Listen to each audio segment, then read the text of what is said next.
was a rainy night. In an old house in a small town, Nandini was in her 8th month of pregnancy.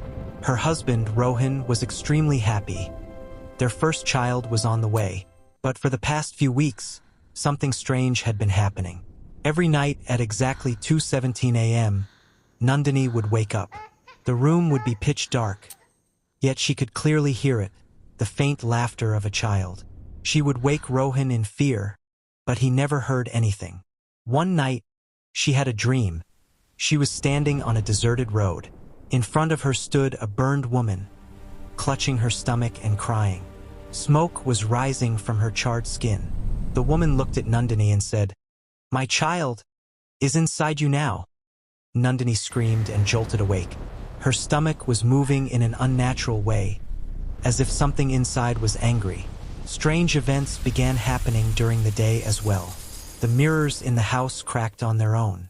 The prayer lamp would extinguish itself during worship. The veins on Nandini's stomach started turning dark.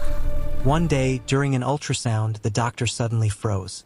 On the screen, the baby looked normal, but for a brief moment its eyes opened, and it looked directly at the screen. The doctor quickly turned off the machine. "Everything is normal," he lied. Rohan's mother, who was deeply religious, finally broke down.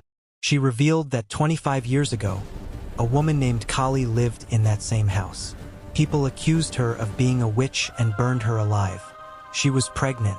Before dying, she had said, "The child in my womb will live, and one day it will return." Rohan was stunned. 3 days before the delivery date, a violent storm struck. At 2:17 a.m., Nandini went into intense labor pain. The power went out. The doors shut on their own. Nandini collapsed to the floor, screaming in agony. Suddenly, the room turned ice cold. Shadows began moving along the walls. Nandini felt as if something inside her was trying to come out, but not in a normal way. She suddenly went silent. Her eyes rolled back. A few seconds later, the sound of a baby crying echoed. But it wasn't crying. It was deep, heavy laughter. The next morning, the storm had passed. Rohan was lying unconscious. The house was in chaos. Nandini was sitting on the bed, the baby in her arms. The child looked completely normal. Rohan slowly approached and, trembling, asked, "Everything's okay, right?" Nandini smiled, but her smile was strange. The baby slowly opened its eyes. They were completely black. And then, in clear words, the child said, "This time, I wasn't burned. I will burn." Blood splattered across Rohan's face. The screen suddenly went black.